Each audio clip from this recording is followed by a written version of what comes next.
Content warning. On this podcast, we discuss sensitive issues, including, but not limited to, swearing, tasteless jokes, situations of a sexual nature, and drug use. This podcast is not intended for children.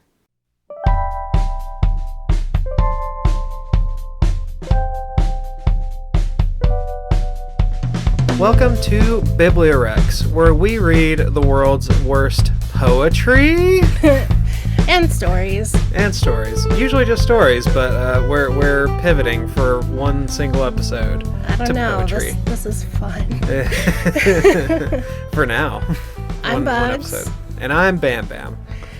Today we are doing Collaboration of the Dead presents Tainted Tales and Rotten Rhymes. And Taint.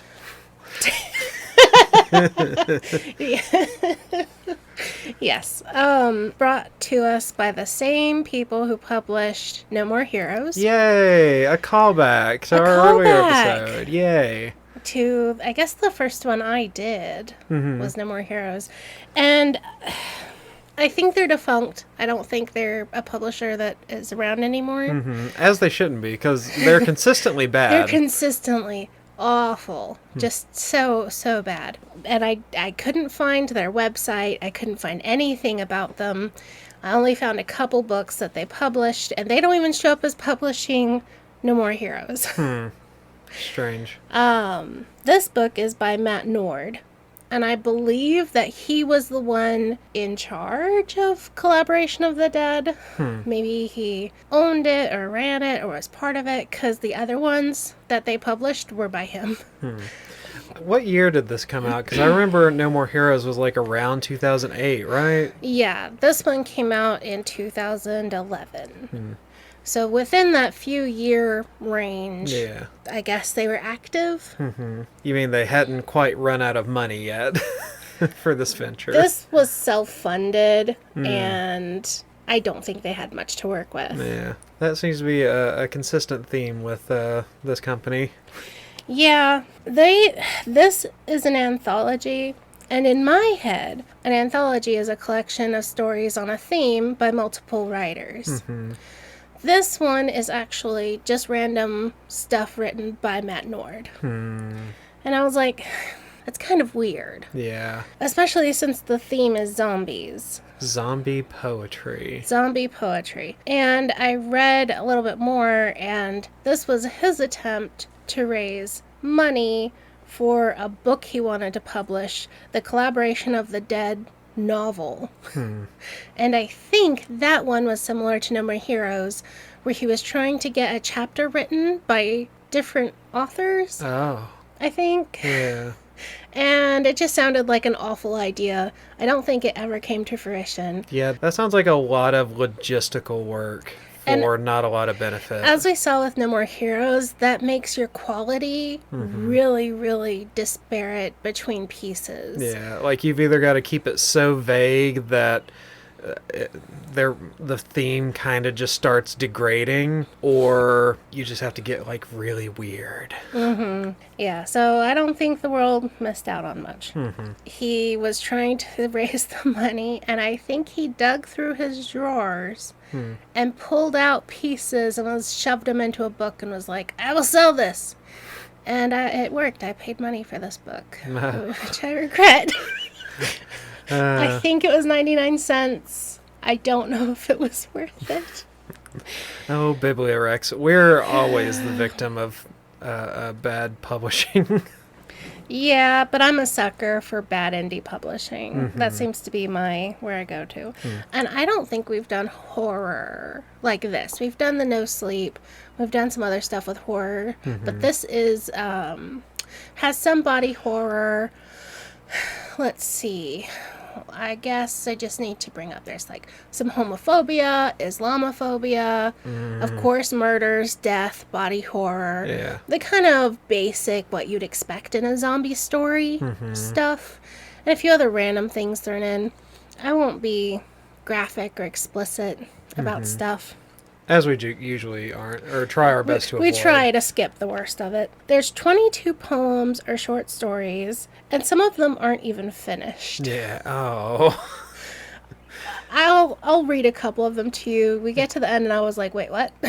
This was a single paragraph Oh. given a title, which makes me feel like he was digging out bits of paper just trying to make this be long enough to be a 99-cent book on Kindle. Oh. Yeah, that sounds hard to read. It sounds like, I don't know, it kind of sounds like reading like a middle school kid's book report project or something. It feels not unpolished, unpracticed. He feels like he pulled out his practice pieces and put them in this. They had been published in other stuff, like other short story horror anthologies. I think a couple may have been like magazines, a couple were like websites. None of it was big stuff or like well-known stuff. It was all kind of indie horror. Yeah. So I'm going to tell you the name of the story and then give you the brief rundown of the story. There's only, I think, 3 or 4 that are actually worth telling you. Yeah. So I'm just most of them are just going to be kind of a very quick. Can I make like predictions? Like Yeah. just from the outset, just from like the title? Do you want me to read you the title and then let you see what you think it's going to be? Yeah, I'll make predictions. Hey there, listeners. Before we get started, I just wanted to let you know if you want us to read a bad book of yours or a story that you've found, please let us know on any of the socials, our Facebook, any of the comment sections on wherever you're listening, or over email. It is BiblioWrecks@gmail.com. And we're at BiblioWrecks on all our socials, so please give us a suggestion. We'd love to read books from our listeners so that, we're not just picking stuff that we like. So, back to the show. Thank you. The first one is Letter to Father. Oh. I'm gonna guess the father's dead? Just going by the theme of the story. Yeah, that doesn't give me much, actually. No. I think it was about 2 or 3 Kindle pages, which are tiny. Yeah. A woman is writing a hate letter to her father as she's in her car with zombies slapping at the windows. Oh, okay. She's gotten bitten, but she spends her final moments writing, "I hope you burn in hell." And she's got bit, and she's feeling woozy. The end. Decides to live her last moments bitterly? Yes. I think the punchline was the fact that the narrator of that story was a woman, because it said, "I hate you, you son of a bitch, signed your fucking daughter." Okay. And I don't know. That was That's really weird. It was really weird. What all did she say to it? Like, I hate that you raised me such and such a way, or like you beat the shit out of me or something? It was just like, "You weren't there for me, you were an asshole, you were a bastard, I hate you." And now I'm a zombie, blah.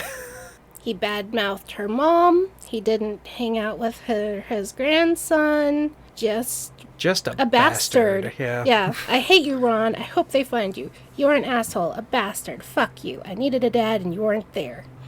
We're not given anything. Yeah. That's the problem. Yeah, we don't know if she's righteously bitter or I don't know. Maybe these zombies specifically target daughters that hate their fathers. Look at the size of my Kindle. It fits in my hand. That is a tiny Kindle. I've never seen such a thing.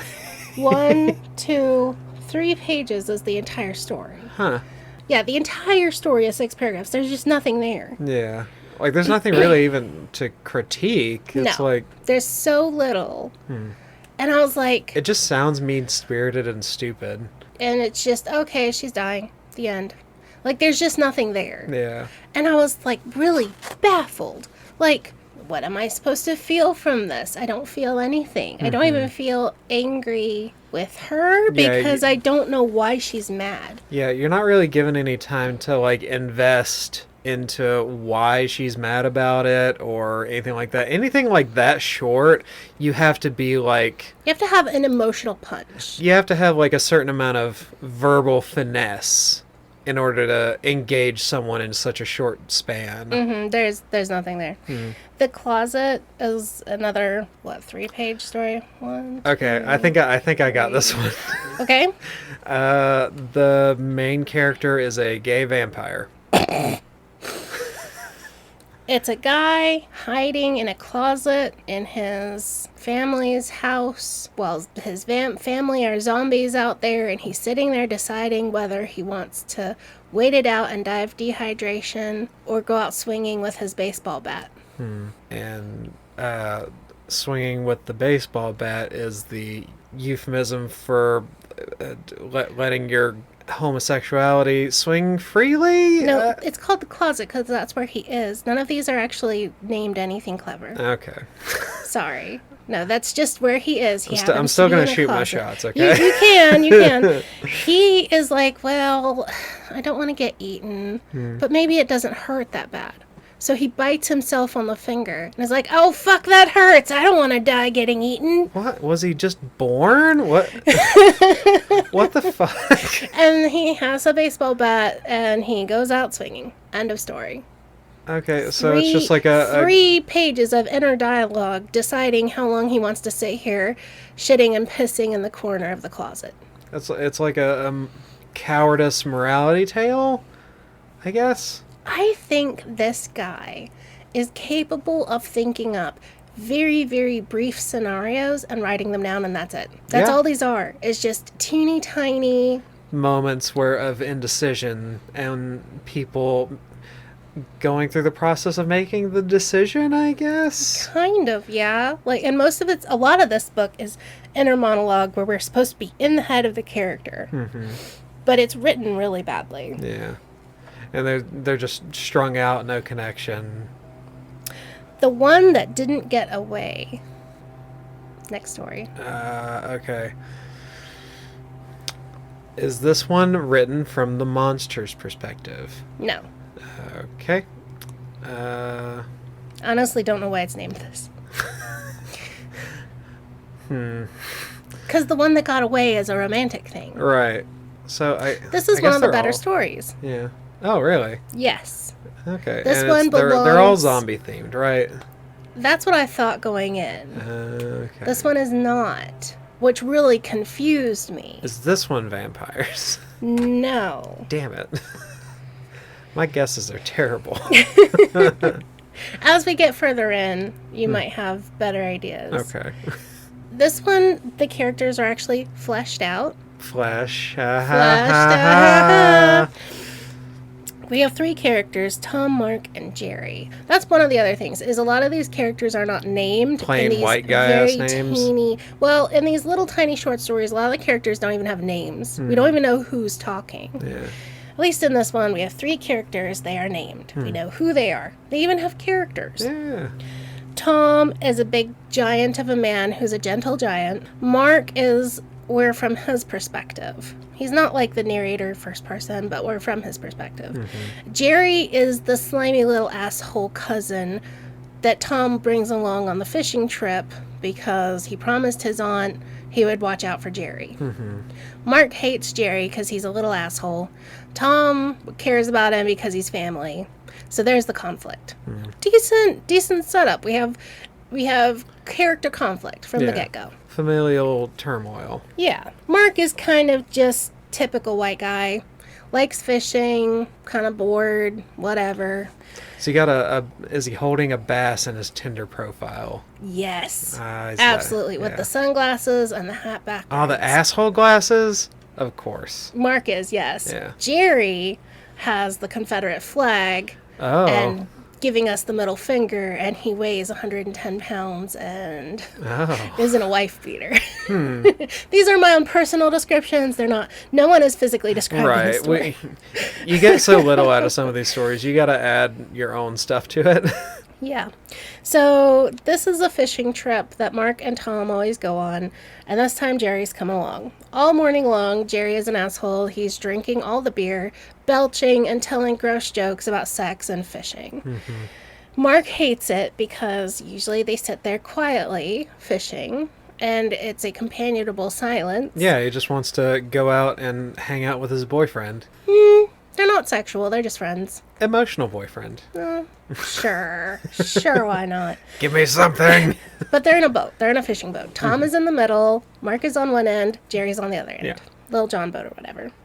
Mark makes fun of him, and they almost capsize. But Tom is in the middle, and he's like playing peacemaker. They keep arguing back and forth, and so it's kind of a rotten fishing trip.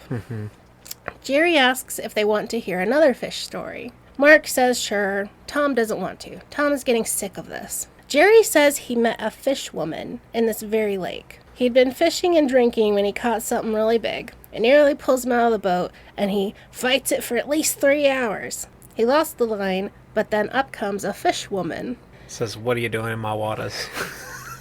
She looks like the creature from the Black Lagoon. Mark doesn't believe him, but Tom is tense and upset. The fish woman pulls itself into the boat, pushes him down, and Jerry figures he's a goner.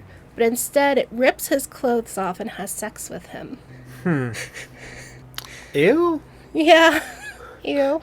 Mark is disgusted and unbelieving. Okay. What's wrong? Jerry asks. You don't like my story? It involves my 2 favorite things, fishing and fucking. And fucking fish. Mark is like, you like having sex with fish? And he's like, fish woman. Because that makes it better. She has piranha teeth, so of course he didn't kiss her. Okay. But she has human sexual organs. Jerry says, black, white, green fucking scales, they're all pink on the inside, right? Of course. Yeah, no. Jerry this is definitely a male perspective. Yes, Jerry is just gross. Mark jokes that he believes the fishwoman story more than the 50-pound trout. Jerry is angry and pulls out a boating knife. I still come out here to visit her once in a while, but sometimes she get hunger. Oh god, is he gonna kill him and feed the guys to the Yes. fish lady and then have sex He with goes her? to stab Mark, but Tom gets in the way, dramatically throws himself in front of the knife. Tom is instantly dead. The giant bear of a man is instantly dead from the boning knife, falls into the water, and there's bubbling and blood and clawed, scaly arms rip him to pieces and eat him up. And vaginas and scales. Fish vaginas. The water calmed and Mark heard something large surface. The boat tilts as whatever it was grabbed the side of the boat. Mark looks over his shoulder. His eyes widened and he let out a gasp and soiled himself. Hey, baby, Jerry said, caressing the thing's bald, scaly head. Ready for dessert? The end. I'm really shocked there wasn't a mangina reference. Have you ever seen Old Greg? No. Okay, yeah, you... What's that? It's like a 10-year-old reference from when I was in high school. I'll show it to you later. Yeah, for the listeners, this entire story just feels like an extended Old Greg bit. Oh, okay. Yeah, you'll have to tell me about that later. Yeah. Dead haikus. It was so bad, it's not worth reading. I'm sorry. Yeah, that's fine. Like, it... Honestly, if it's worse than the last one, Dead haikus is poetry. Yeah. And it's just bad poetry. I don't even know. Yeah, I skipped that. Karma Kiss. Name of the little short story, Karma Kiss. And I think it's 3 pages. But I like to say kiss my car. I'm gonna cut that that's one. close. I hate that. Oh, is he gonna fuck his car? I think the main character is supposed to be a woman, but it's written like a man would think a woman would think, but it's very obviously not how a woman thinks. And she's gonna fuck her car. She's walking down the road, going home. She's in a city. She's trying to walk from her job to her home. A zombie that she doesn't know is a zombie is trying to kiss her, she thinks. Oh. He looks like he kissed a lawnmower. Like, his lower jaw is missing. Right. But she just thinks, why is this guy trying to kiss me? Ew, you look gross. You look dirty. Ew. A lot of these stories are like people not knowing the zombie apocalypse is happening. And Yeah. it's like first impressions. Okay. But that's stupid. Like, what? Yeah, she thinks he's trying to make out with her. Okay. And she's like, trying to just walk away, like, get off me, dude. Okay. Quick question.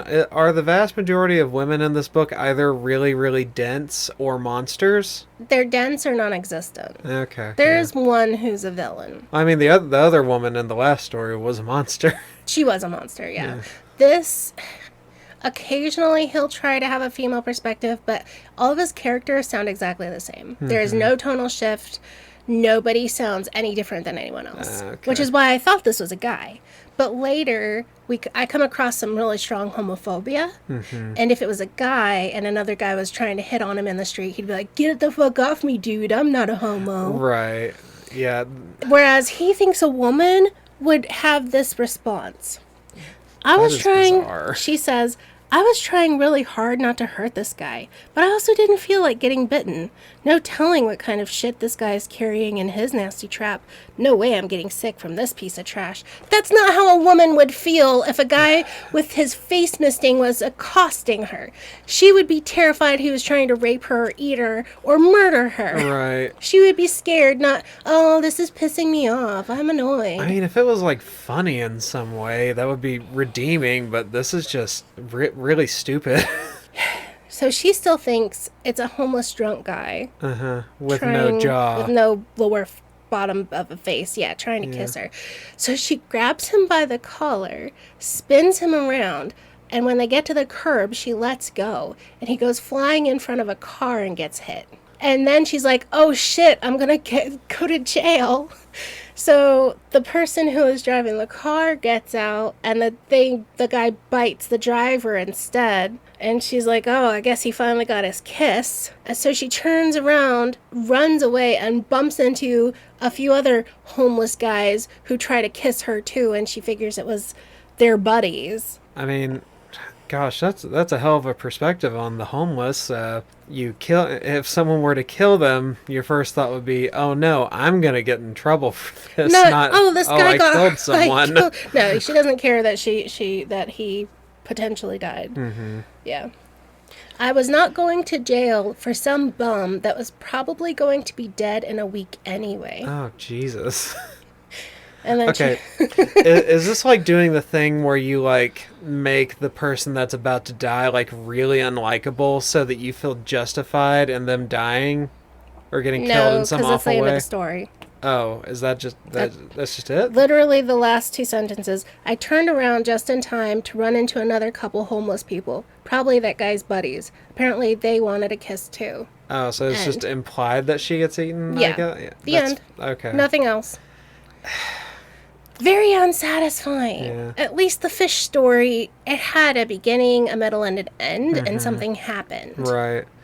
Gosh, that is that where the bar is? The fish story is the high bar for this? Yes, that's one of the best stories in the story. Oh my god. I spent much more time on that one because it actually has named characters who do something. Jeez. Oh my god. Okay. I know. That's why when I'm telling you these were 2 pages and giving you 3-sentence explanation of what happened, I'm not exaggerating that nothing else in the story happened. No, yeah. Gosh. God, this one pisses me the fuck off. It's called Do You Remember? The Earth, Wind, and Fire song? Think Amnesia. Oh. If you had a story called Do You Remember, it has part 1, part 2, and part 3. Oh. Is this going to be someone comes across a zombie that they knew from when they were alive? That would be interesting. No. What the... Okay. You've seen the theme. We've had zombies and monsters. This story is a man waking up in a hotel room. Period? He doesn't know who he is. He doesn't remember who he is. And he put on a shirt. He dies? No. He kills himself? He finds a gun. Oh, he does. He finds a gun. He's going to kill someone else. He recognizes the gun. And he finds a business card with the name Roger Smith, insurance salesman. But he looks in the mirror and notices he has a 6-pack and scars. He can't be an insurance salesman. He looks in the mirror and he says, "Oh my god, it's Jason Bourne." Yeah, look at my hot body. I can't be in insurance. Why would he think that? That doesn't make it. He doesn't have any. If he doesn't remember, he hasn't got any preconceptions of what he possibly could be. So why would he think, oh, well, I can't be hot? Yeah. You know, have you heard that writing exercise where you want your character to immediately want something as soon as we're introduced to them? Yeah. Even if it's a glass of water?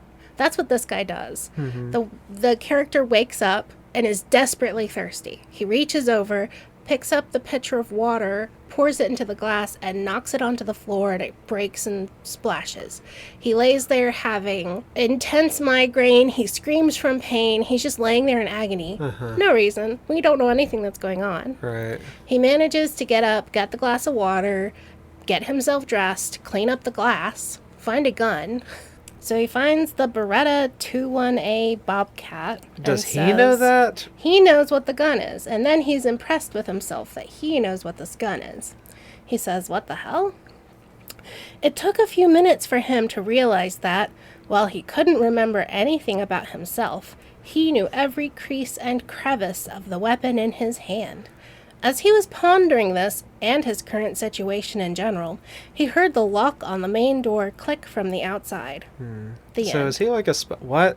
The end. That's it? That's it. What? The entire 3-page story, heavy air quotes, is this guy waking up, drinking water, putting on a shirt, finding a gun. And then End of story. Someone comes to the door, and that's the... Like, the door was locked and he couldn't get out, and now he hears the door opening, but it's written like a normal hotel room, like with an attached bathroom. Yeah. What? I don't even know what to be mad at right now. It pissed me off because I thought this was going to be a story. Yeah, it doesn't lead anywhere. Okay, you know the phrase, all sizzle, no steak? Yeah. Yes. This is just the smell of a burnt pan in a house you don't know. Yeah. Someone just left the door open, and you just wanted to make sure that your elderly neighbor was okay, and you think you just left the pan on for a little too long, and it just got scorched, and that's what you're smelling. Yeah.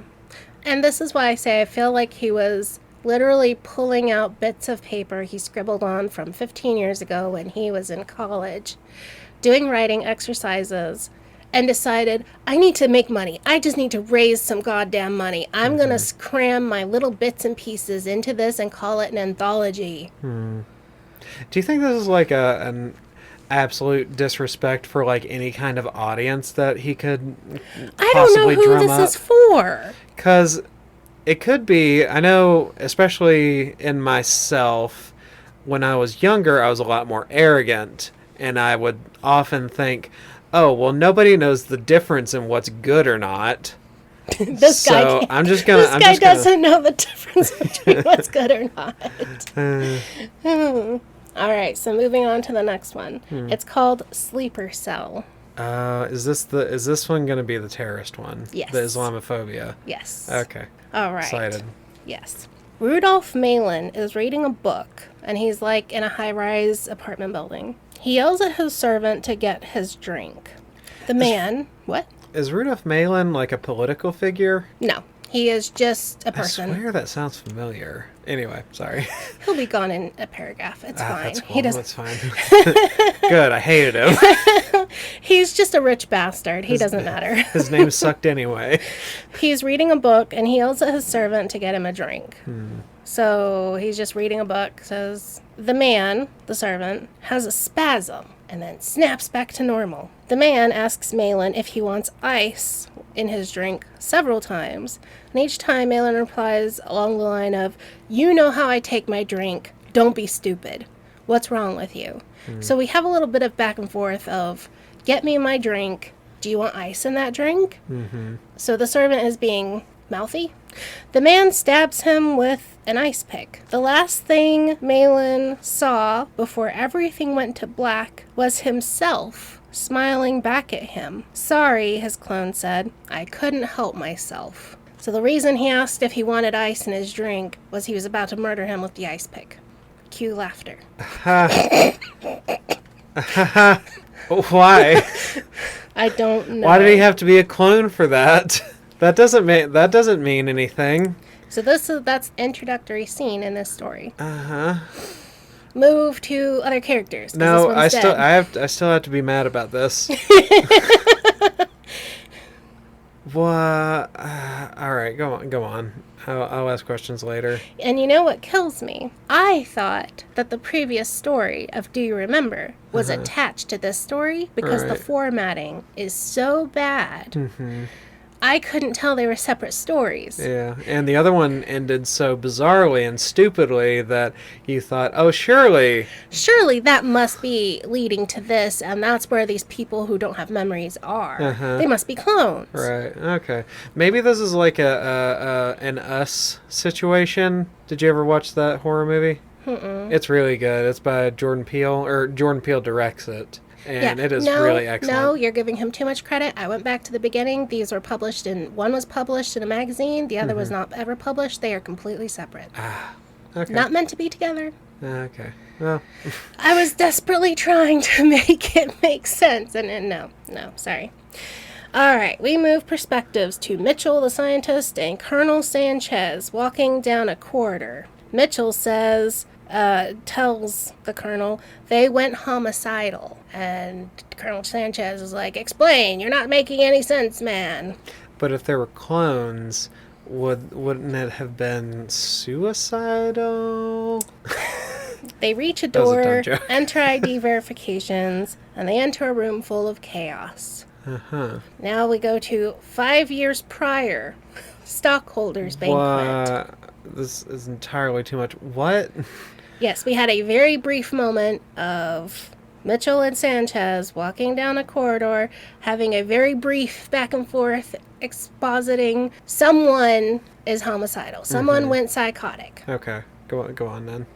You and I know it's clones. Yeah. You know, reading it, I had no clue. Because Right. aside from he looked at himself, I thought he was looking in a mirror. I had Oh, no okay. idea Yeah. reading it. Maybe it was his twin, was his servant Right, the entire his own time. face. 5 years prior, stockholders banquet. We've overcome the obstacles. We've gotten the right people in office. Human cloning is legal. We have exclusive rights to do it. Legislation denying civil rights will be in place. Welcome to U2 Inc. I shrunk the little speech, but it's about that. Yeah. Okay, that's good. I'm Unknown glad for that. person talking to unknown people, expositing cloning. Some vaguely Muskian fellow. Yeah. We return to Mitchell and Sanchez. 5 years later. Yes. Okay.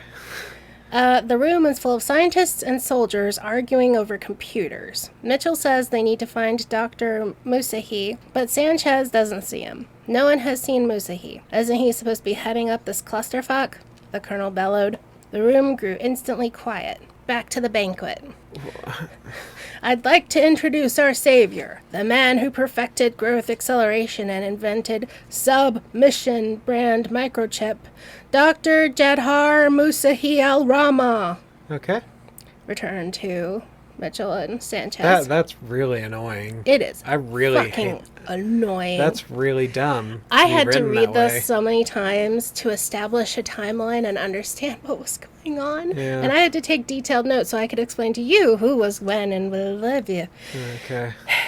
So the door opened. We're back at that lab place with the soldiers and the scientists. The door opened and a tired but calm Dr. Musahi walks in. Musahi says everything is fine, more than fine. The colonel is in a screaming rage. We have 20,000 homicidal clones on our hands. How are we supposed to militarize these things if you can't control them in the civilian sector? So that's what's going on. I guess. Okay. So it's just a clone revolt. Yes. Dr. Musahi tells him that that's not something he's going to need to worry about, pulls out a gun, and shoots the colonel between the eyes. Okay.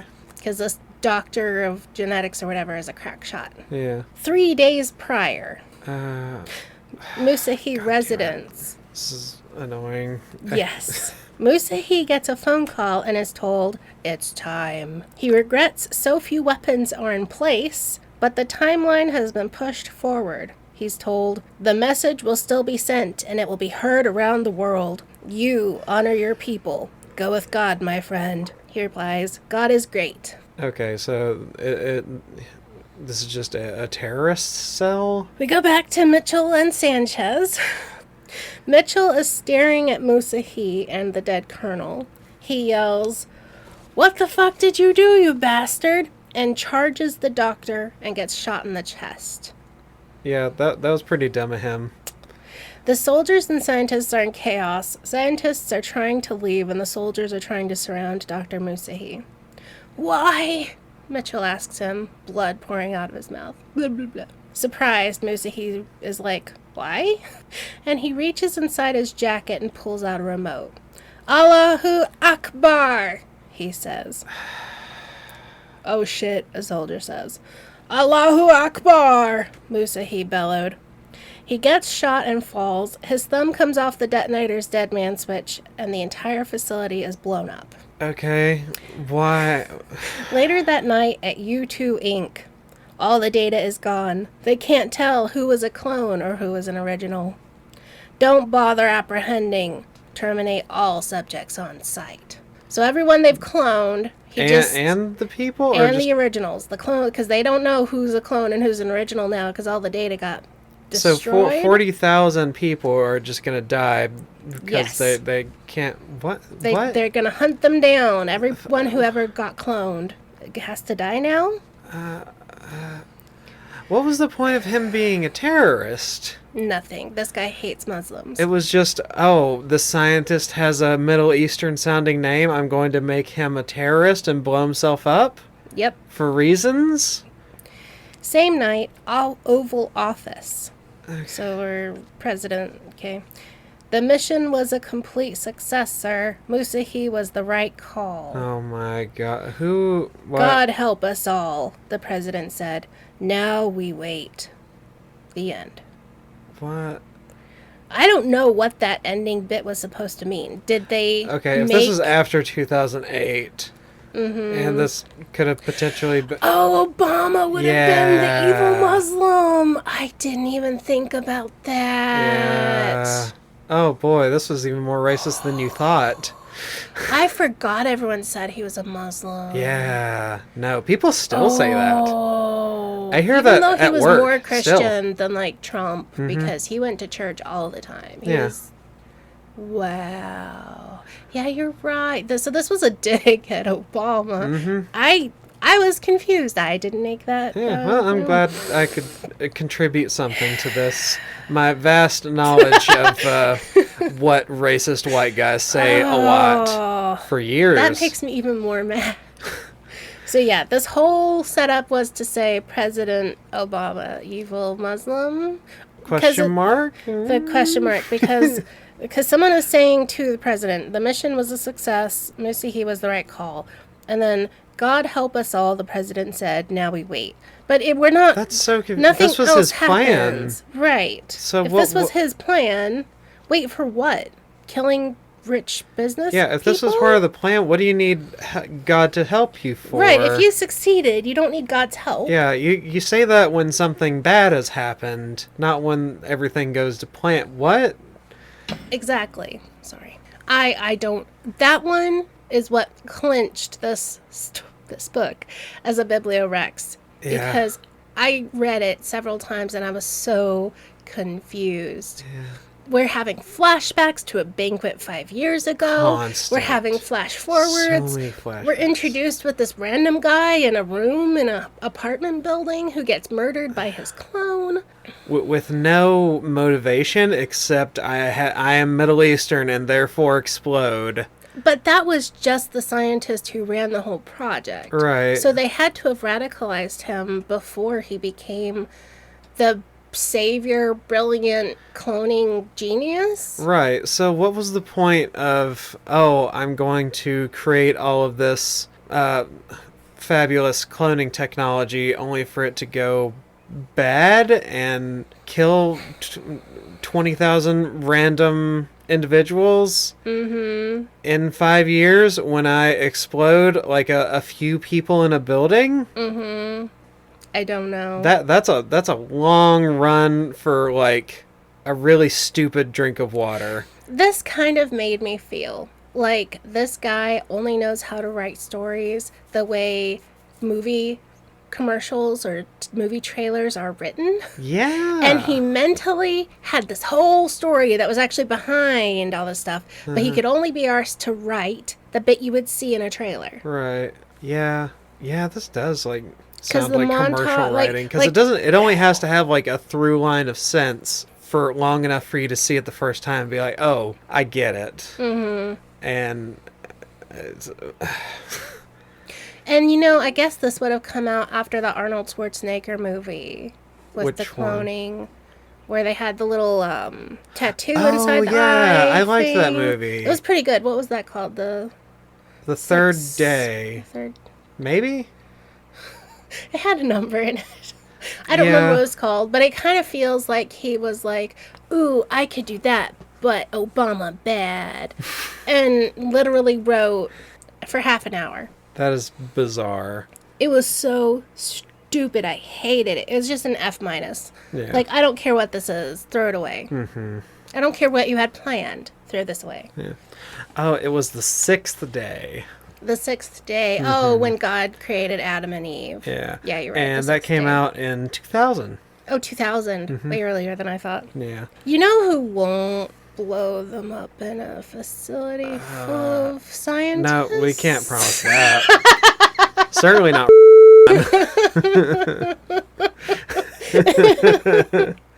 These sponsors? Yay. Yay, ads. Boom.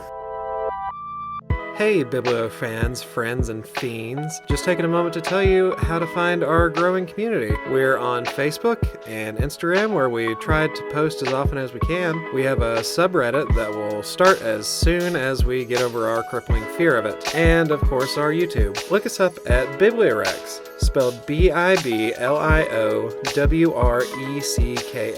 We'd love to hear suggestions and chat about bad books there, as well as over email. Our email is BiblioWrecks@gmail.com. Thanks for listening. Now let's get back to that bad book. And we're back for more Taint.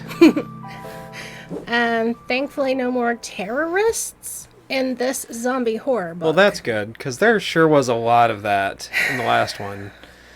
Wasn't that just really odd in tone? Mm-hmm. compared Yeah, super to doesn't fit in with everything anything else? else, yeah. No, and that was part.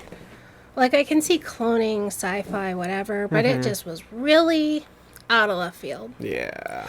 We return to zombies. Yay. And the next story is called Blood is Thicker, ... Then a snicker? I know the phrase is blood is thicker than water, but I just don't think that applies to this story, so I don't know why he named it that. I think it's just because it involves the word blood, and it's something common that people know.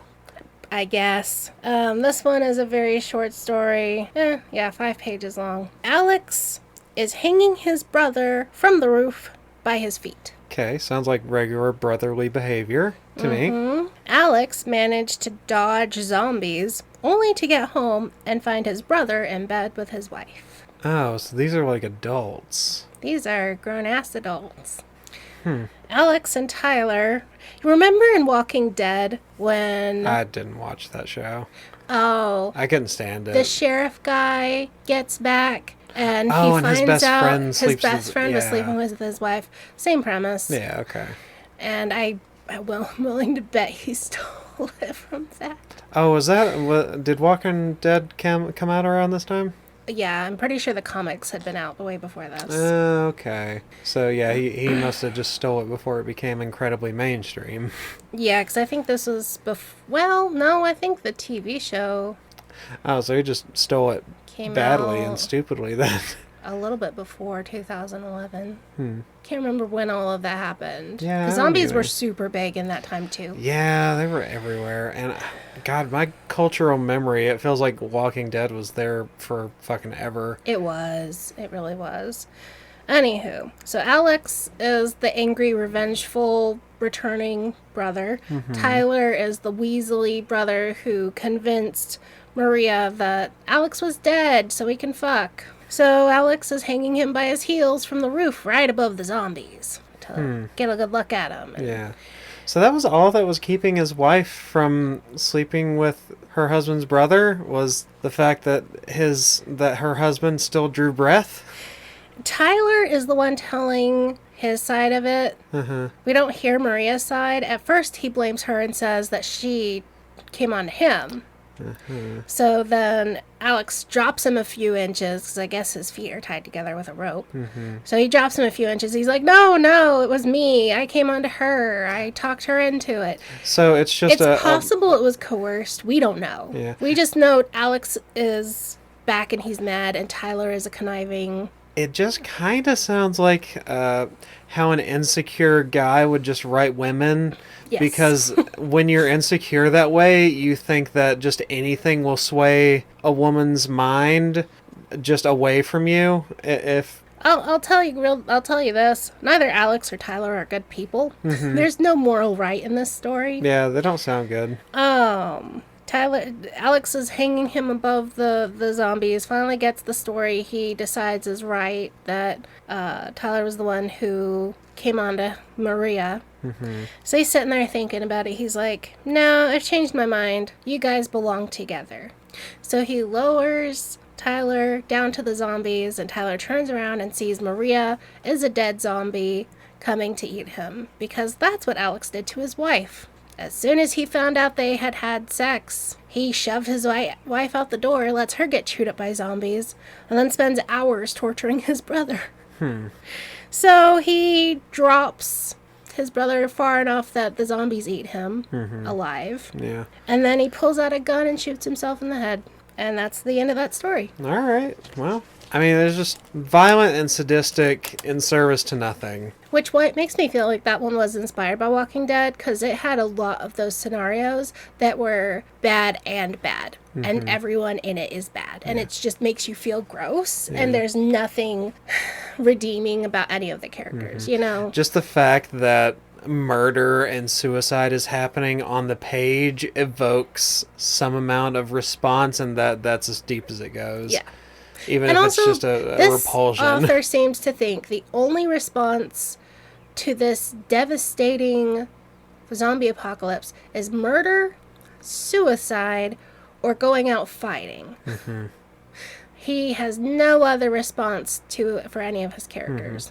Well, I think that's why a lot of the zombie stuff really took off in the first place, because in the zombie apocalypse, you no longer have, like, the regular societal day-to-day responsibilities that you have.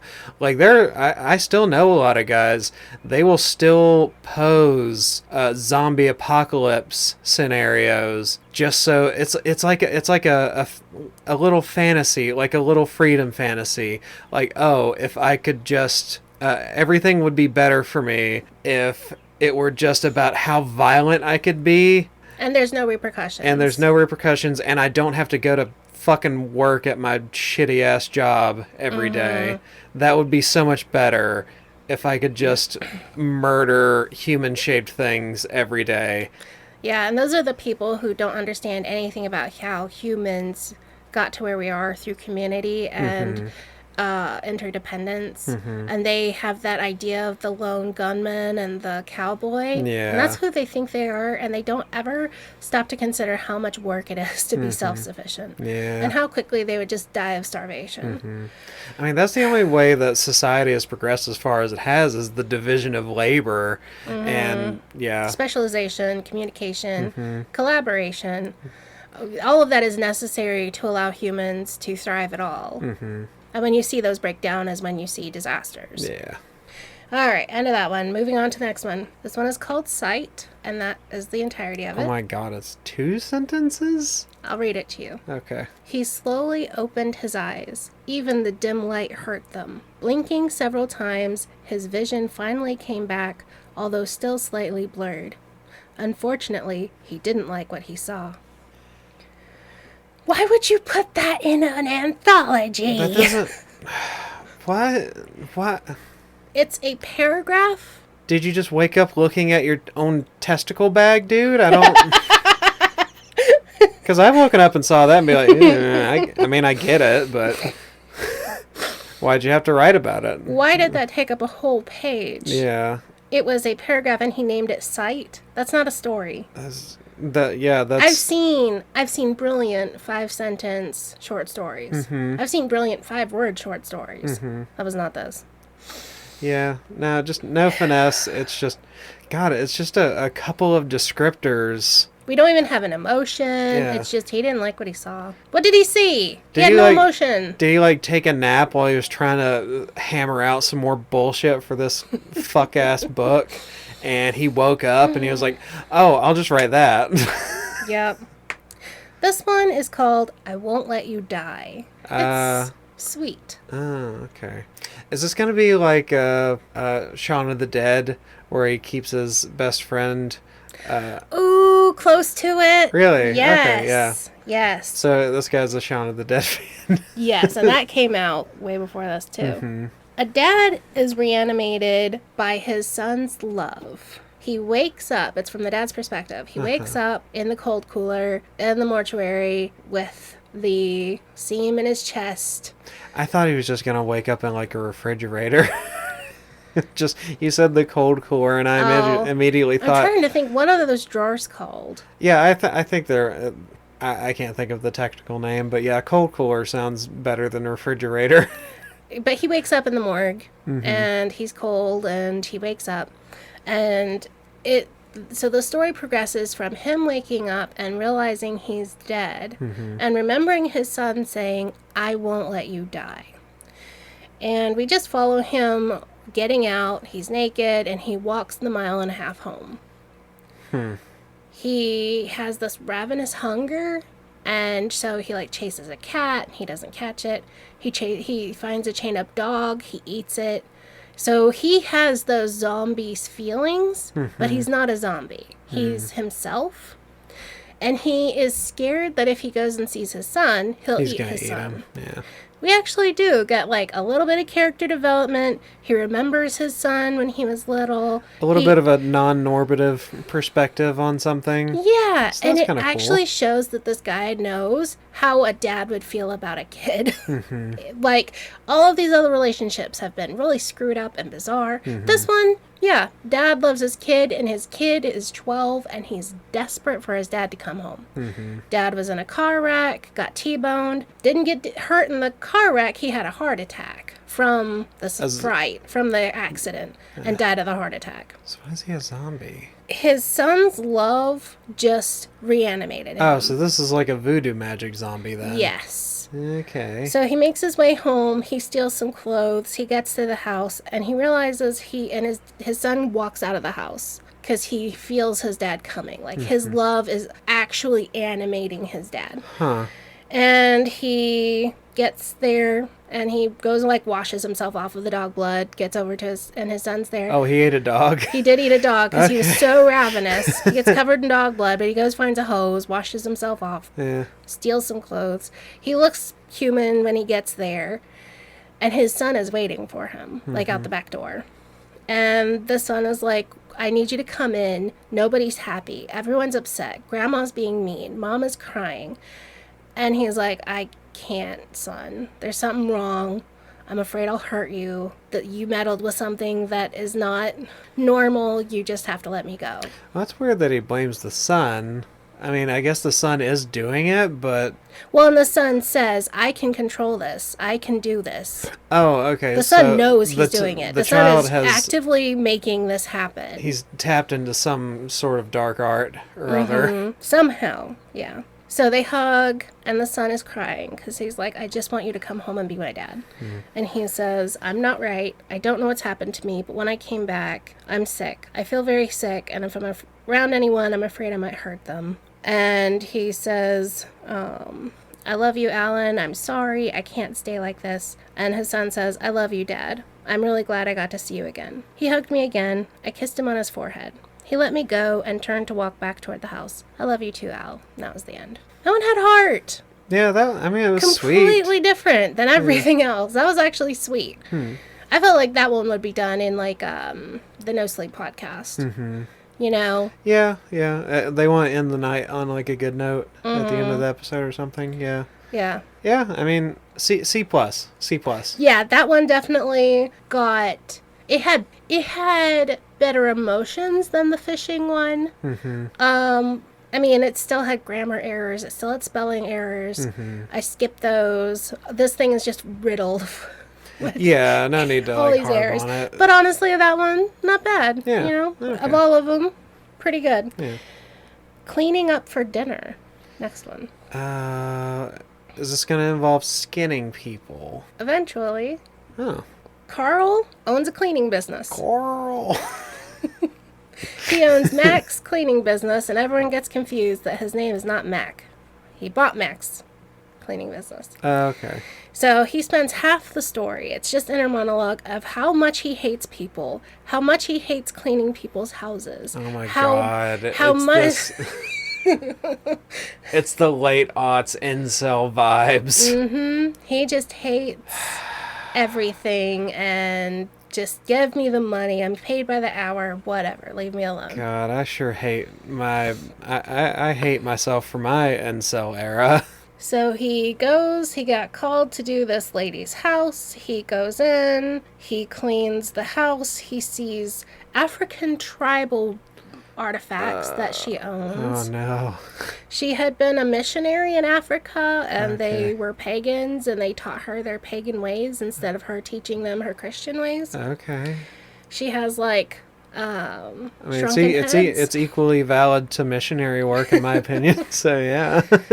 He cleans the house, he finishes up. The last room to do is the kitchen. So he comes into the kitchen, and there's a huge stove, biggest stove he's ever seen. And he goes to look in it, and he gets that feeling like, oh gosh, she's going to shove me in the oven. Yeah, that I get that feeling like at least once a week. Usually just when I'm here though. Mean. I wish I had one of those big industrial ovens. Thanksgiving would be so much easier. Yeah. So she's like, he's like, you know, I thought for a second, she says, that I was a witch and was going to push you into the oven and cook you, clothes and all. He chuckled uncomfortably. I was all he got out before the blade sliced his throat open. Blood spouted out over the counter and the woman. He grabbed his neck, trying in vain to stem the flow. It pulsed between his fingers. That's ridiculous, she laughed. I'm not a savage. I have to clean you before I cook you. The end. And she's like, you've made quite a mess. Too bad you won't be around to help me clean up. Because she's getting ready for a party and she's going to serve them him. Okay. It was a really lame setup to a really lame ending. Yeah. That's really sad how Mac died that way. Really sad that Mac died. Carl? Yeah. Yeah, Mac. That's what I said. We are here. We've made it. Oh, we're at the last one? We're at the poem. Oh boy. It is called Rotten Rose. I'm going to read as much of it as I can. Is this the one you showed me? Mm-hmm. Okay. It's very difficult to read because it's so bad. Mm-hmm. And I looked up fair use lets you use one entire poem Okay. from a book of literature or whatever that you're using for commentary. Oh, cool. So this is the poem we're reading, by golly. Yeah. Rotten Rose by Matt Nord. A classic. The class. Mwah, Dr. Seuss, here we come. The rose blooms sweetly in the morning dew. You cannot know how much I love you. It hurts my heart that we've apart. By the time we're together, said rose smells like a fart. It has wilted and rotted and turned to brown goo. It is an understatement of how much I love you. So many days and nights have gone by. To say that I've waited patiently would be a lie. Dozens of women, dozens of men couldn't put this broken heart together again. Patiently, no, that is not how I wait, but it's no need to use a word as strong as hate. They meant nothing to me. Well, maybe a little. Still, can you blame me now and then I decided to diddle? Now put down the knife, I know you won't kill me, though you know how the rough stuff can tend to thrill me. I think this is him talking to her. Mm-hmm. And if he was talking to me like that way, I would murder him too. Yeah, no, I don't definitely want to stab him. Ouch! You did it! You fucking stabbed me, you bitch! This isn't the type of thing fixed by one stitch. As I bleed out on the floor, I think to myself, I shouldn't have been such a whore. So yeah, this is his monologue. Mm-hmm. Dead, dead, dead ski. That's what I am now. Lying there, cold, like leftover Christmas ham now. I suppose I can't blame you, the scorned woman you've become. I suppose there were several things I should have abstained from. But damn it, I don't care if you are in the right. Vengeance will come for this dead body tonight. You had no idea that the box in which you placed me was soaked with trioxin. I don't know what trioxin is. Is it some kind of preservative, or maybe it's just his made-up chemical that makes zombies? I'll Google that whilst you read. Okay, trioxin. You buried me in the ground to rot, not expecting me to sprout like a plant from a pot. You try to run, you try to hide, but I will make you my undead bride. The door may be locked, but it won't take too much time for me to break my way inside to get to your flesh. My God, I can smell your skin, oh so fresh. So trioxin is it says it's a trimmer or a trimer of formaldehyde. So I think it's just the preservative they use in dead bodies. Okay. Yeah. What'd you think of that, Bam Bam? Are you impressed? I think it's so middle school. The best descriptor I have for it is it's so honestly stupid. Mm-hmm. It is proudly stupid and bad, and thinks you should like it. And I think it's wrong. But I do agree it's stupid and bad. Yes. I was so amused. Like, I don't know. You can't court around getting stabbed and calling someone a fucking bitch and also make a fart joke in the same poem. That just doesn't quite... There's such a flux of mood going on there to a spiritual vengeance from beyond the ground. It's just so stupid and pointless. Like, the meter doesn't even match. No. They doesn't even have the correct amount of syllables in some of the lines. I kept forgetting that it was supposed to rhyme at the end of most of the sentences, and I kept being surprised. Don't. Like, now put down the knife. I know you won't kill me, though you know how the rough stuff can tend to thrill me. So we had kill me, thrill me. Then we have bitch and stitch, floor and whore. I am now, ham now. Yeah, that's bad. I didn't even notice that one. You've become abstained from. Oh my God. There was one. Yeah. God, it's so stupid. It's stupid enough it doesn't really bear taking critique. But if you got more, by all means. It's just the kind of dumb that just makes my brain turn off. I mean, it has wilted and rotted and turned to brown goo. It is an understatement of how much I love you. There's nothing about a rotten rose that says I love you. Like, but he's trying to say the whole poem, I love you, I love you, I love you. Ow, you stabbed me. But he's obviously just a bastard. And that's one thing. The entire book, aside from that one time, like with the dad who loved his son, all these characters are the same. Yeah. They're all just the same.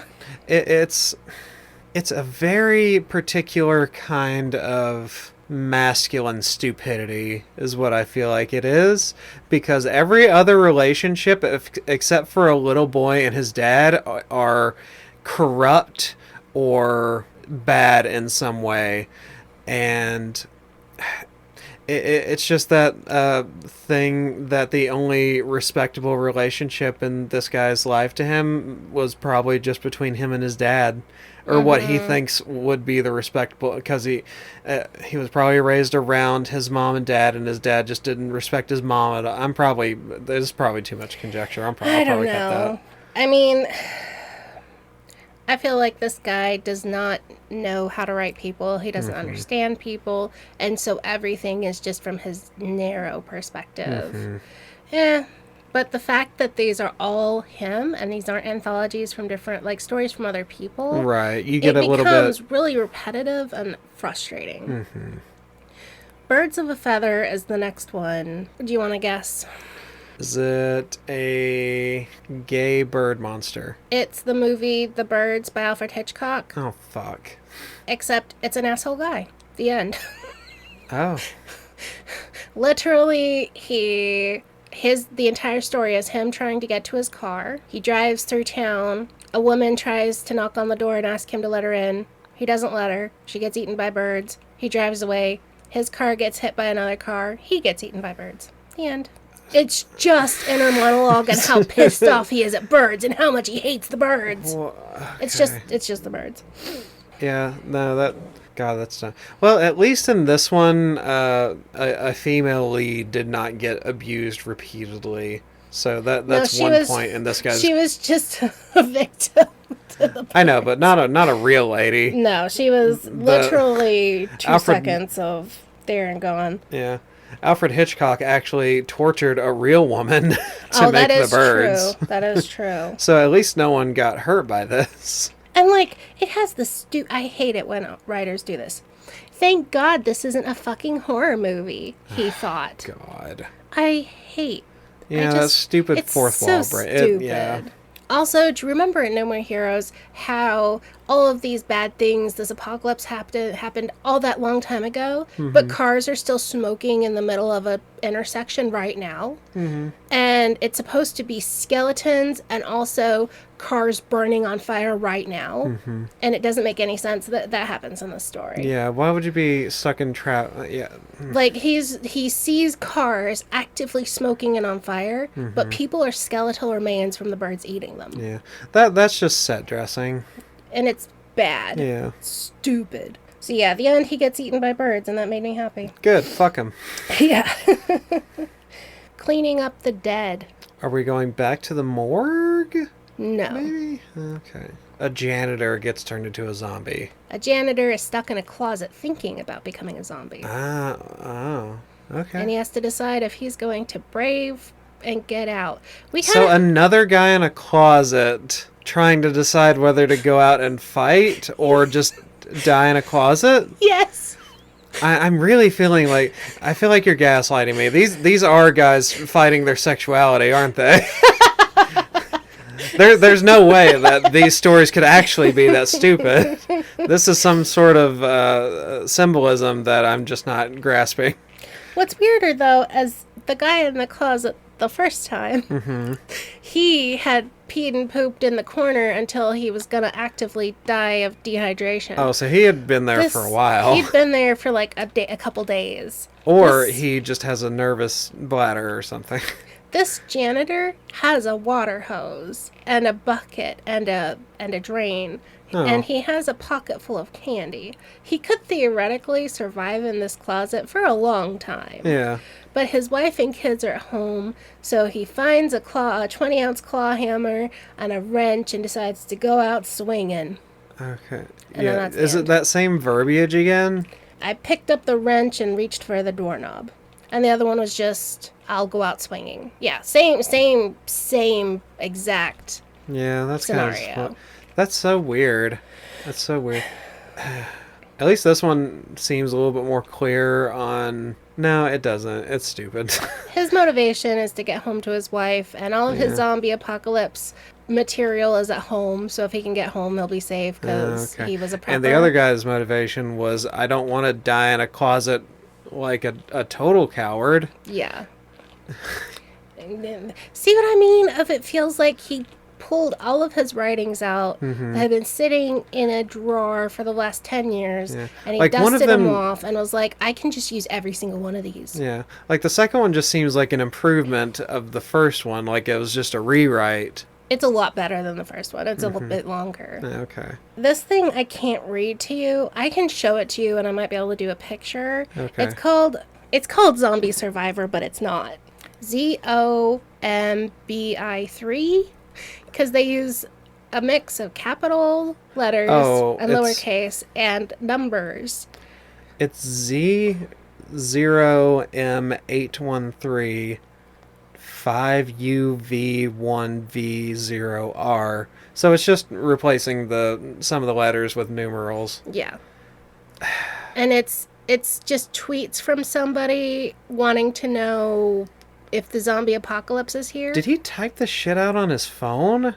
It's so hard to read. Oh, wait, is that the format? Like, this is That's people texting each other? Nope, it's one person. Because if you tap on the right side of the screen, it goes to the next page. Uh-huh.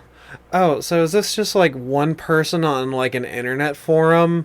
Yeah, tweeting. This is Twitter. They're just tweeting. Oh, my God. And it's one person tweeting over and over and over. And it's all badly spelled, and it doesn't make any sense. Just my luck. No fucking blitz. So... Yeah, I didn't even bother reading them because it just looked so dumb. Really, like, it's just really stupid. Yeah, like, I'm like, what was the point of this? Yeah. It's like what a 10-year-old would think.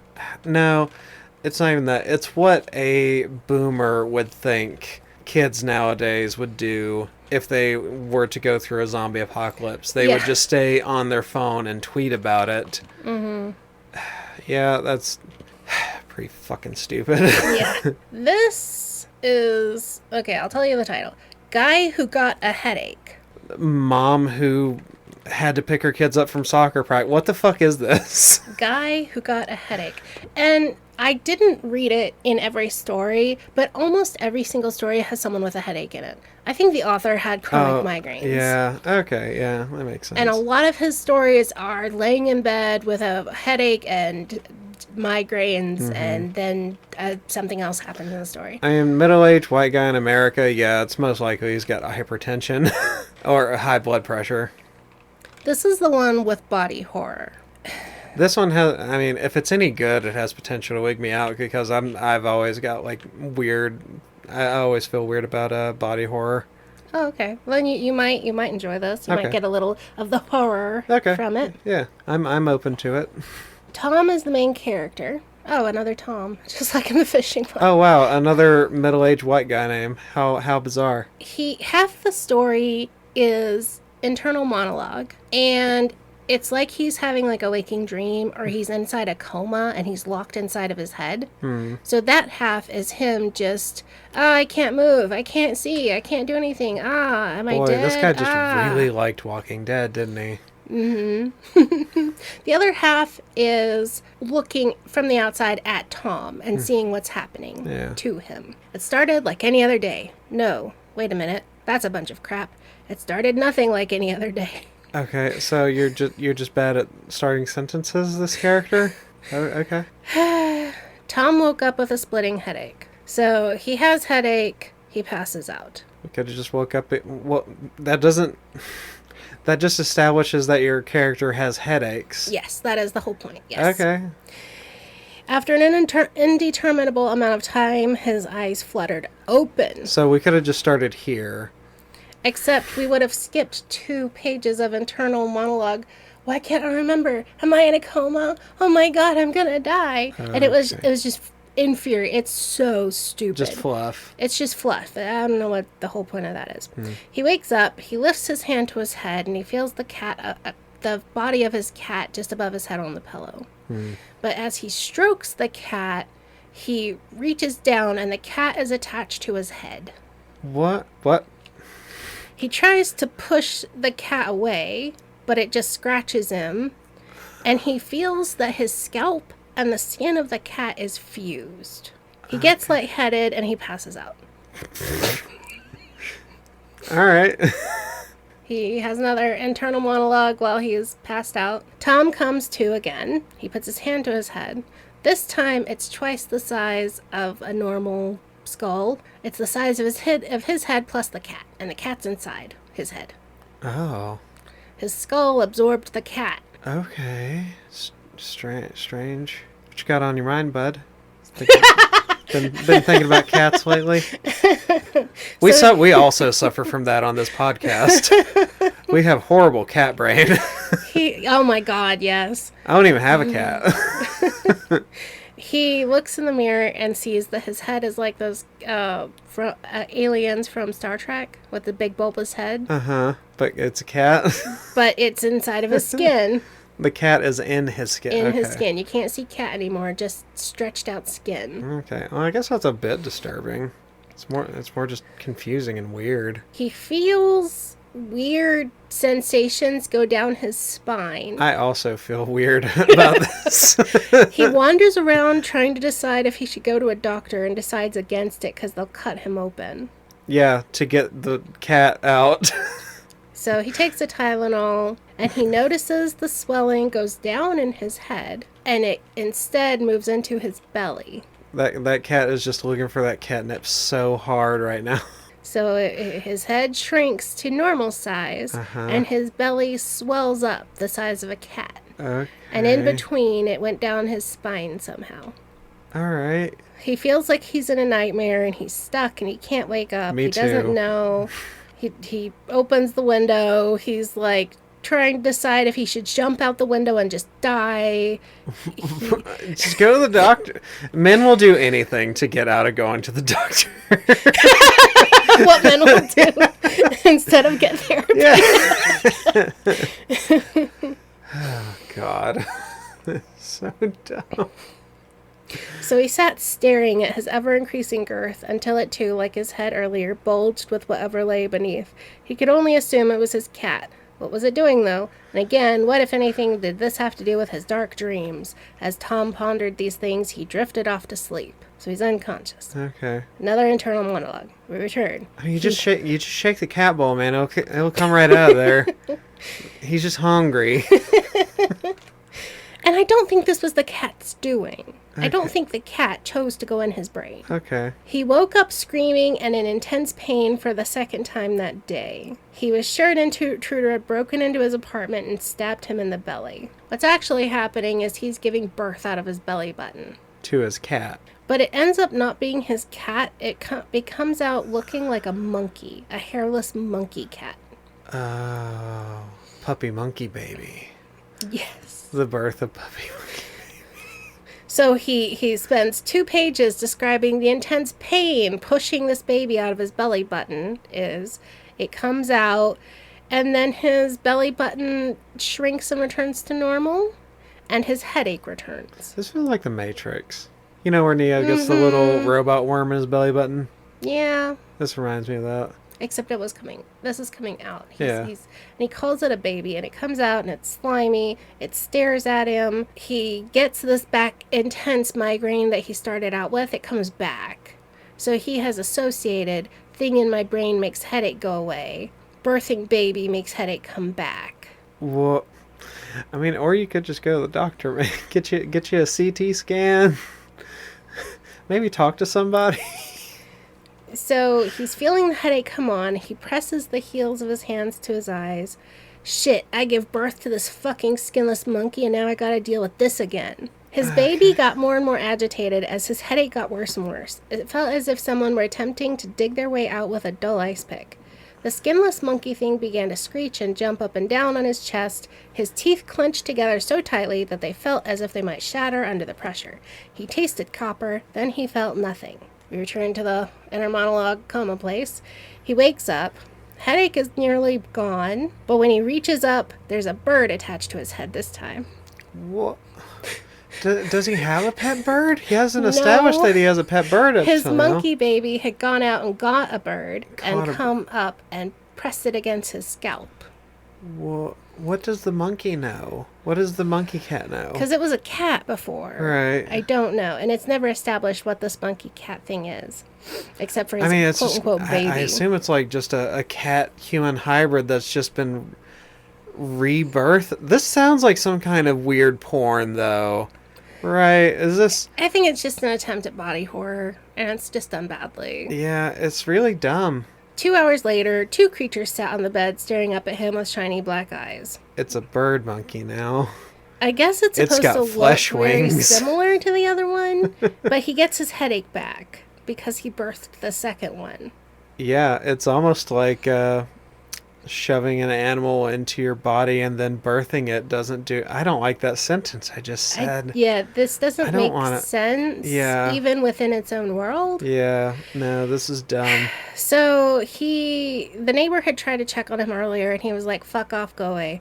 He Oh, has is he gonna this- put another person in his head? That's dumb. It's really stupid. You guessed it. He goes to talk to his neighbor, the one he told to fuck off, and he's like, "I'm sorry, I'm not myself. I have a brain tumor. I just want some help." Oh wait, is he gonna just like have his neighbor sit on his head? That His would be neighbor amazing. Thinks it's a come on, and tries to run away. Is his neighbor a lady? No, his neighbor's a man. And he's just like, sit on my face. He's like, "I just need some comfort." And he's like, "I don't swing that way, dude." So then he goes toward him with his head down, and he's like, "Nah, fuck, I'm not your," and he still calls him the F word. And he goes to chase the neighbor, but and the neighbor turns to run away, and the little monkey things are in the way and trip the guy. So when Tom hits him, he dies. Tom dies. No, when The Tom old man dies. no, Pete's just a normal neighbor. He's like, the neighbor is like in his 20s. Tom is in his 20s. He's this young, normal guy who had a girlfriend. This is just a okay. random neighbor. Oh, why did I think he was an old man? No, he's just a normal, I don't know why I thought that. Anyway. So, just touch my goddamn head. Tom launched himself at Pete, the neighbor, but the other man was too agile, easily dodging him and running around to the other side of the couch. Tom chased him around the apartment until Pete made a beeline for the front door.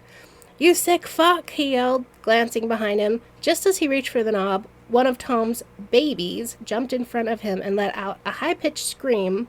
Pete comes up short. Tom runs full force into him, knocks him into the door frame, and Pete falls over dead. Tom sticks his scalp to Pete, but because Pete is dead, it doesn't work. Okay. So Tom does CPR on him to make him come back alive. He pushed air into Pete's lungs. Staying alive, staying alive. Deep breath in. Is that what he's doing? Is he You have to actually do it doing to the the Bee Bee Gees? Gees. That's how. I mean, I know that's the rule, but Yes. the story is We take a break just to do the To Bee do- Gees song okay. and do the CPR. excellent. Get that fucking word count, bud. Yes. Pete comes back to and is like, Well, then "What?" he wasn't dead. But it didn't, the brain sucking in didn't work, so that meant Pete was dead. What? Okay. "What happened?" he asked weakly. "You had an accident," Tom replied. "I saved your life."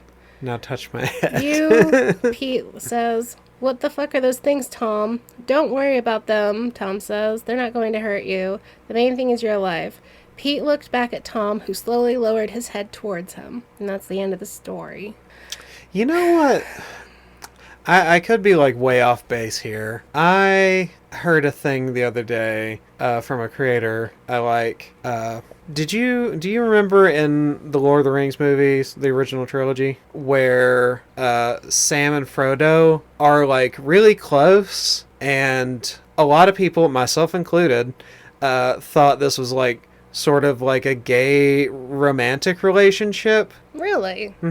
And the reason a lot of people thought that is because men have physical intimacy between men is such a foreign concept that anything that is just remotely friendly is gay.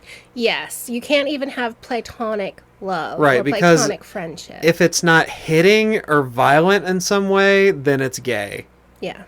And that's what this kind of... I could be projecting a lot, but someone touching your forehead, that's a comforting thing, right? When you're sick or you're not feeling good, and someone touches your forehead with like a wet cloth or something, that's a comfort. And this guy is like having to like violently pursue comfort from other people because he doesn't have anyone.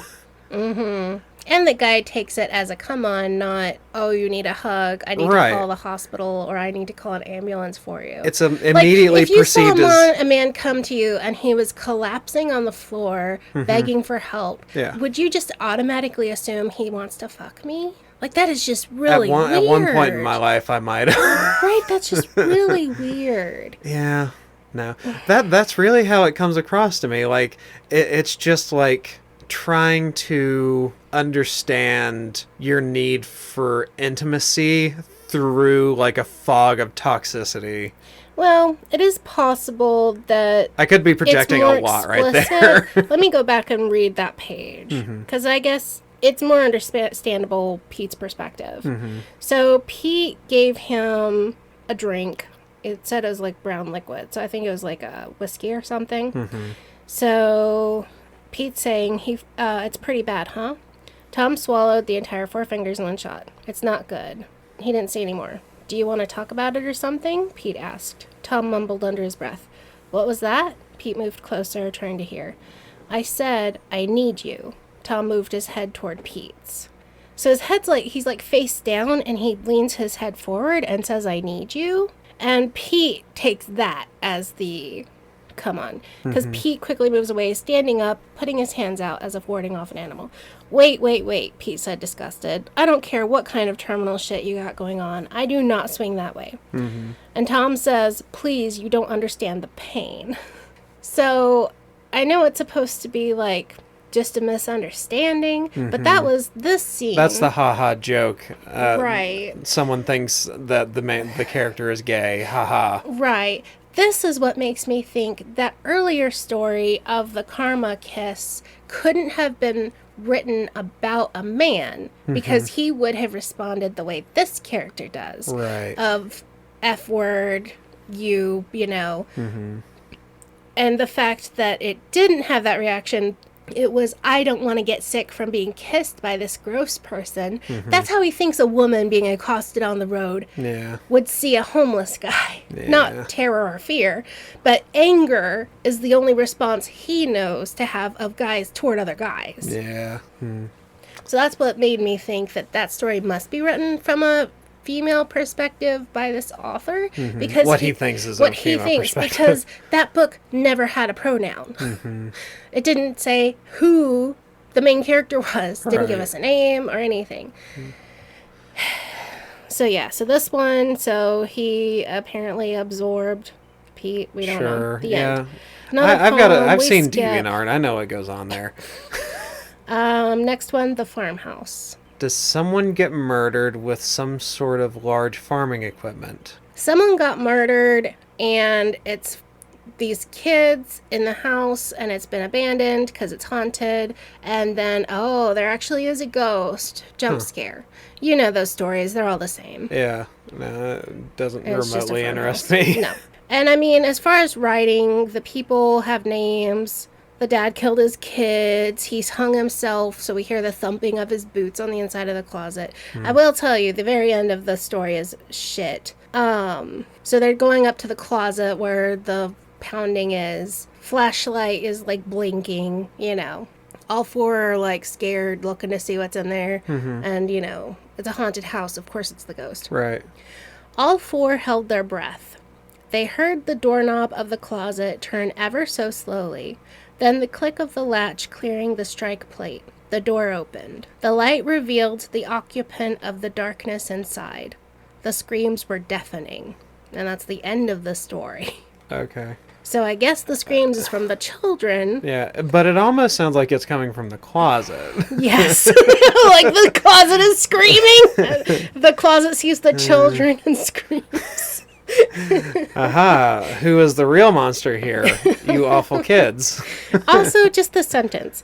The light revealed the occupant of the darkness inside. I hate that sentence. The occupant of the darkness. The light revealed the occupant of the darkness inside. Yeah, that's a fucker of a dumb sentence. That sentence needs to be rewritten. Yeah. That is bad. The next 2 stories, actually a kernel of a good idea. Okay. The Adventures of Sonny and Marco. And the first one is called Sour Grapes. And then the second one is named Is this going to be a play on the foxtail? Yeah. Okay. Le Livre et la Tortue. It's 2 Aesop's fables, but in zombie form. And it's Okay. actually cute. Okay. Because the one zombie is eating eyeballs, and the other one wants an eyeball, and he's like, here, you want it? You want it? And the other guy's like, I'll bet they tasted like crap anyway. It's kind of funny. I don't want your shitty eyeballs. Yeah, I don't want your shitty eyeballs. I'll bet the grapes are sour anyway. Yeah. It's actually that's cute and kinda clever. cute, yeah. If you had done an Aesop's Fables as zombies and had funny illustrations, that could be Yeah. a really good idea. Yeah, that would have been really cool for kids. Or whatever teenagers, you know, like shitty gross teen boys. Yeah. People who like Plants vs. Zombies. You know, if you had it in that kind of style, it could be really funny. Okay, yeah. And then the other one, Le Livre et la Tour, it's where the one zombie's running circles around the other one. Haha, you're so slow. And he's like, I'm slow, but I'm gonna get there in the end. And then the fast one walks backwards and falls into a manhole and breaks his legs, and he can't go anywhere. Okay. I don't know what Aesop's Fables that was, but that was just the tortoise of the hare, right? I don't think so. Except instead of the, it's just a weird twist on the tortoise. It's written in French, so I'm not sure which one it was based on. But following along with that one, I was like, you know what? That could have been cute. That could have been good. I would have read that. I would have been amused by that. Okay, final story. The day Danny McAllister decided to be a hero. It tells you what happened to the end. All right. Basically, Danny McAllister spent his whole life being a fucking coward to the point of disgustingness. Like, he watched his best friend get the shit beat out of him. He doesn't do anything. He saw his wife getting railed by her coworker, and he walks away and lets her, screw around on him because he's a coward. Okay. This final day, he is being eaten alive by zombies because he sacrificed himself to save the group and save his daughter. Okay. And we sit with him while he gets his penis chewed off, and oh god, that hurt. Couldn't you wait till I was dead for that? Ha ha. And then he sees the group get in the van. He sees his daughter is going away safe, so he pulls a pin on the grenade and blows up the zombies. Well, okay. And that's the end. Yeah, sacrifice the cuckold, I guess. I don't... Because the entire story is just this guy is pathetic and gross and we don't like him. And he decides to be a hero that one day because he sticks up for his daughter. Yeah. This guy seems to have like a weird thing about like cowardice morality. Which I really enjoy. Two closet stories. Yeah, I really enjoy stories that do like delve into things we consider abhorrent or those impulses to take care of yourself. Yeah, but this isn't exploratory at all. It's just, am I going to be a quivering coward or am I going to do the thing? And in this, it's black and white. The right answer is always to do the thing. Yeah. In each one, his character leaves the closet, shoots, embraces his sexuality, and fucks those zombies. So this one, he had the idea that he probably wouldn't survive, and the friend gave him the one grenade they had, so when he was good and sure the van would get away, he pulled the pin, and that's why he let them eat him, because he was the distraction for the group to survive. Right. Well, if they had a grenade, why couldn't they have just blown the zombies up with the grenade and then he didn't have to sacrifice himself? I think the zombies were like at the front of the building between them and the van. And he went out the back and yelled and got them to come to the back of the building, like the back of the gas station. Yeah. So he distracted them, got them further enough away. And then when they started eating them, all the zombies went to eat him. And they were able to go get in the van and get away, and his 12-year-old daughter would be saved. Okay. I mean, that's fine. Yeah, whatever. So that was the end of It's just not interesting. No, it was just dull. Yeah. That was the end of the book. Boy, I'm so underwhelmed. Can you see why the fish story was one of the better ones? That really was the highlight.